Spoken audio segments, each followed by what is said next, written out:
নমস্কার বন্ধুরা, একেএস ফ্যামিলিতে তোমাদের স্বাগত। আজকে দারুণ মজার একটা রান্না করছি, তাই তোমাদের সঙ্গে শেয়ার করছি বন্ধুরা।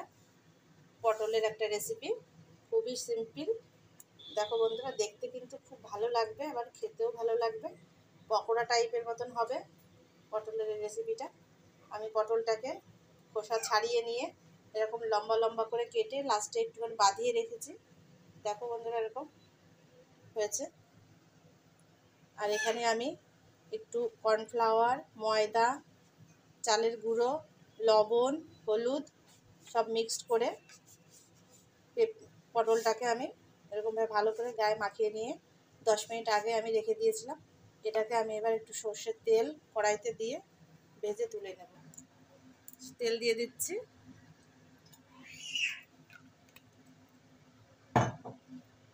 তেলটা গরম হয়ে গেছে, আমি পটলগুলোকে এভাবে এক এক করে দিয়ে দিচ্ছি।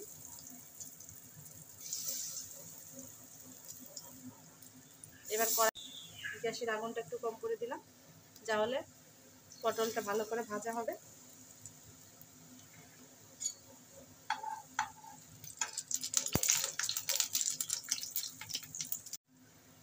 এইভাবে বন্ধুরা পটলটাকে সুন্দর করে কেটে ডিজাইন করে ভেজে দিলে অনেক সময় বাচ্চারা খেতে চায় না পটল, তারাও সুন্দর করে খেয়ে নেবে।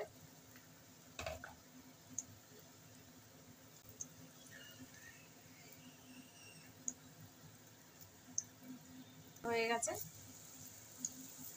কি দারুণ লাগছে দেখো বন্ধুরা, সেই কারণে আমি মজার বললাম ভাজাটা। এবার কম করে একটুখানি ঢাকা দিয়ে রাখবো, তাহলে পটলটাও গলে যাবে।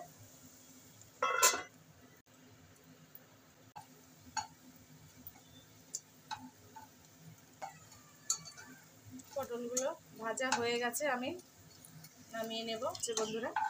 সেই কারণেই ভাবলাম আজকে তোমাদের সঙ্গে এটা শেয়ার করি।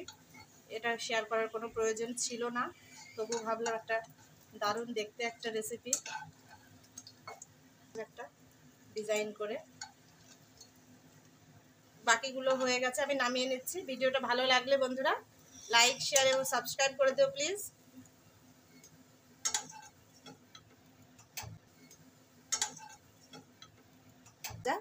এইভাবে বন্ধুরা বাড়িতে বানিয়ে খেয়ে দেখবে, দারুণ লাগবে খেতে। তো অন্য রকমভাবে পটলটা ভাজলাম বন্ধুরা। আজকের মতো টাটা, বাই বাই। আবার দেখা হবে অন্য কোনো দিন অন্য কোনো রেসিপি নিয়ে। Thank you.